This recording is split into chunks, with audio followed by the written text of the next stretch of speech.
see if I can get people to not bother me. Oh look, there's a botherer coming closer. Alright, what we have here is a 1976 Pontiac Grand Lemans. And he's a kid that works here. He didn't have any heat. He thought it was a bad water pump. It wasn't a bad water pump. The timing cover actually started breaking apart right here and clogged the heater hose up. So these 4 long bolts here, well, the 2 long bolts here and here were seized into the timing cover. So I just ended up breaking the cover off with his permission since it was already broken. And then when we broke it off, we got the bolts out pretty easily.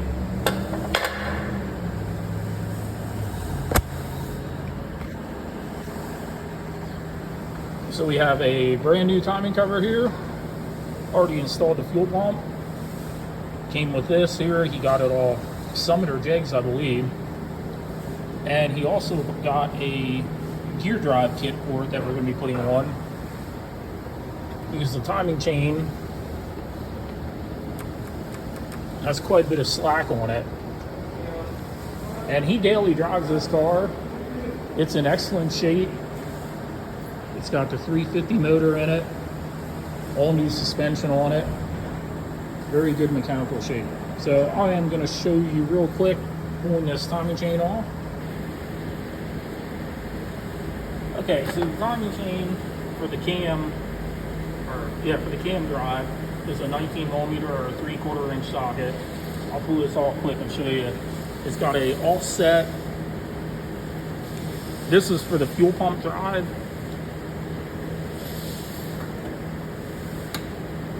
So when this is running, I hope you can see it on camera.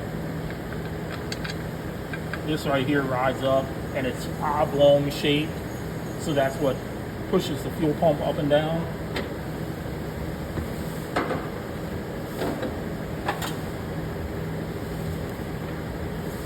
So we got that off here. See how easy this is going to try to pull off. Okay, the bottom one comes off easy, the top one is not. I'm going to take a pry bar here, see if this comes off. It looks like it's half, almost like it's pressed on one.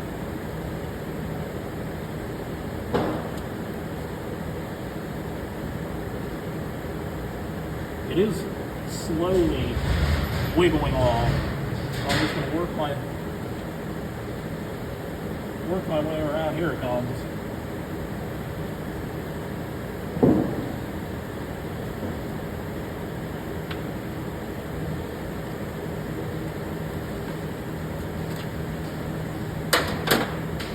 I didn't mind the timing marks up at all, because I really shouldn't have to. That's still not coming off.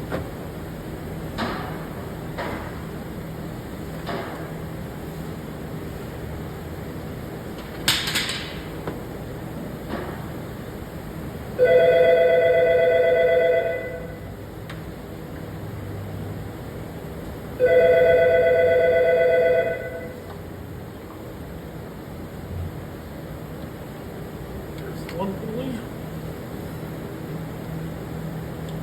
There's the chain. And there is the crank pulley. So I'm going to get this cleaned up and then I'll be back.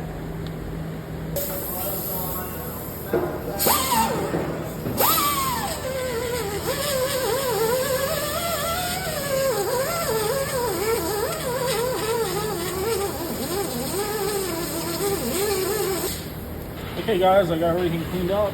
On here there's 2 different sides. One's taller, one's shorter. You want to put the taller side against the engine block. I'm going to go ahead and get that slid off. There we go, that one's on. Now the front one, or the cam one, once again there's 2 sides. You want to put the side on that has the hole out for the wheel pump drive.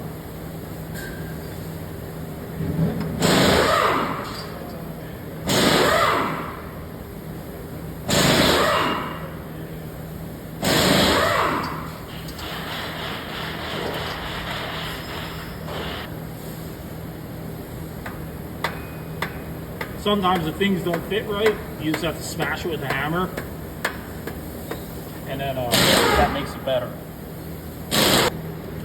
Okay guys, so I got the gear drive half installed, just slightly tapping it in place.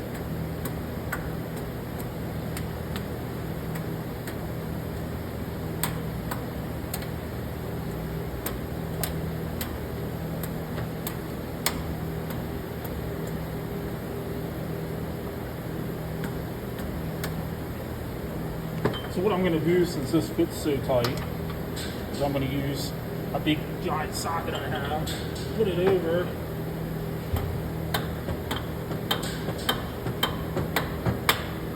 and tap it on just like that. You guys seen it just pop on.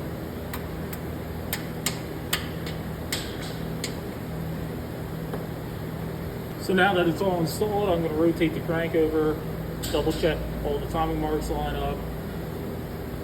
Take that bolt out because I just put that on to hold it. I didn't put the drive on yet for the wheel pump or the fuel pump. And I'll be back with you after I check everything out.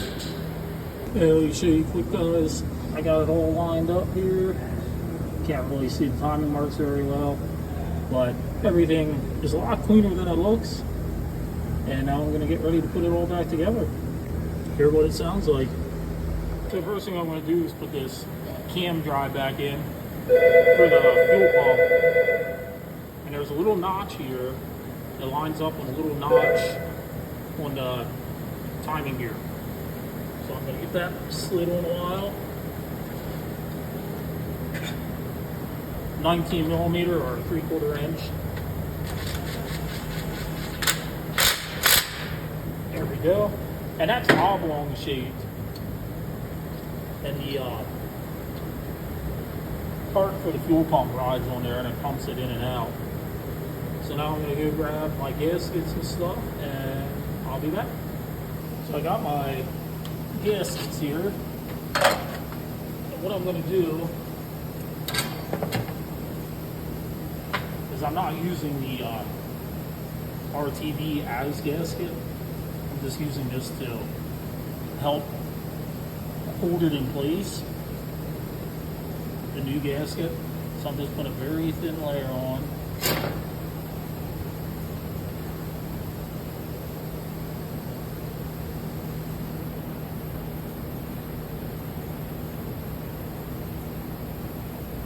Like I said, I'm just using that basically as glue. Help hold this all in place while I'm trying to get this put back on. Alright, so now I'm going to tap the new crank seal in, which is wrong! Ryan! Okay guys, while we were waiting for the right crank seal to come, did a little bit of painting. I'm going to put a very, very thin layer of RTV. A lot of times these crank seals already have a little rubber molded bit on it. This one does not. So I'm just going to put a little RTV on it that'll help seal it. I'm just going to go ahead and lightly tap everything in.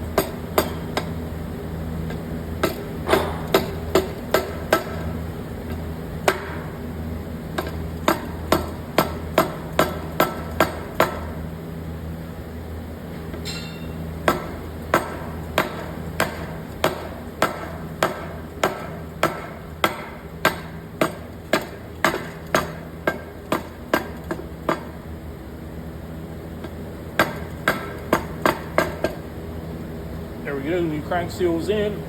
I'm gonna go clean everything up, try to keep this paint looking fairly nice. So there's a, I guess it's a type of coolant crossover right here. Still see a rubber O-ring in there. That rubber O-ring is pretty much metal at this point because it's 40 years old. Here's the new one.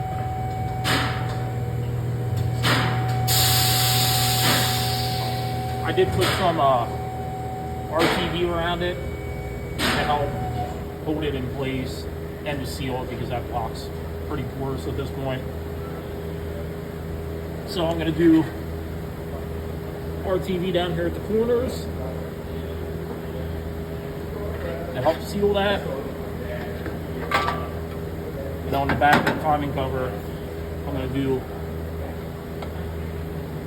a little RTV where that rubber seal goes against it, because I do not want this to leak at all.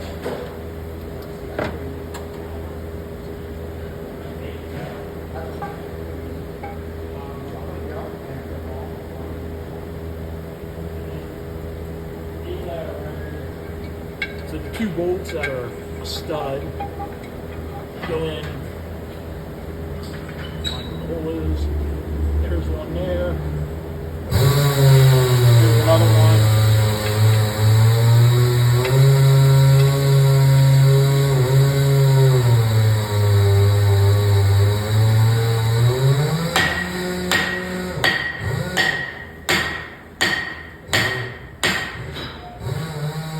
Now that's in place, I'm going to just snug those 2 up.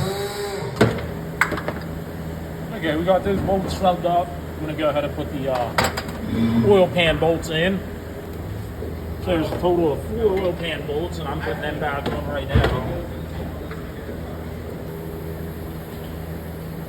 Alright guys, I'm going to have to go get a couple bolts from Home Depot, but I'm putting as much of it together as I can.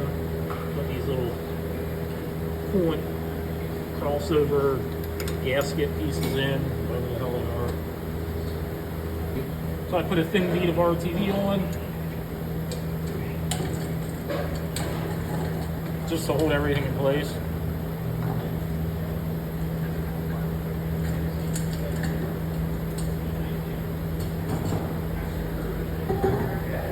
Okay guys, so I put a thin bead of RTV on everything, just to help hold it together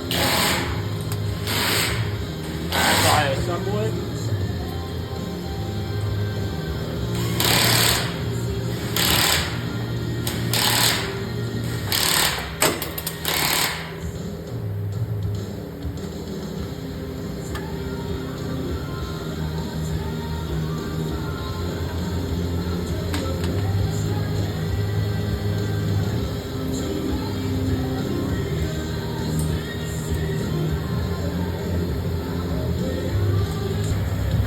So I got most bolts started.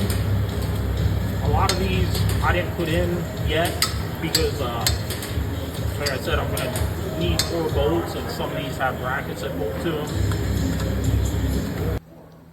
Alright, so we're finishing up the car and the gear drive. And we got new belts on there and a fancy water pump. And we painted the air filter housing. I'm going to show you why the heat didn't work in this thing. Oh, never mind. No, I'm not. It's gone. But it was a big chunk. It kind of looked like a dead mouse or a dildo, but it was a big chunk of something that's stuck in the heater hose. So we're going to fire this guy up here in a minute, make sure it runs good, and you guys can hear what a gear drive sounds like. So now we're ready to fire it up. Ryan just had to throw the cold air intake back on quick.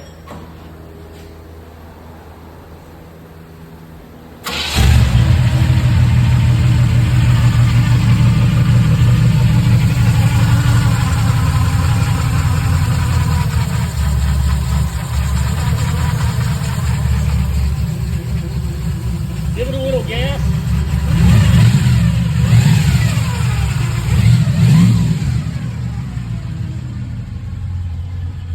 So that's either what a gear drive sounds like or what it sounds like by me installing it wrong and it grinding the inside of the motor apart. So even though this car sounds really good, stock these only make 200 horsepower, so this one probably makes about 180. But hey, it still sounds good. I hope you liked the video.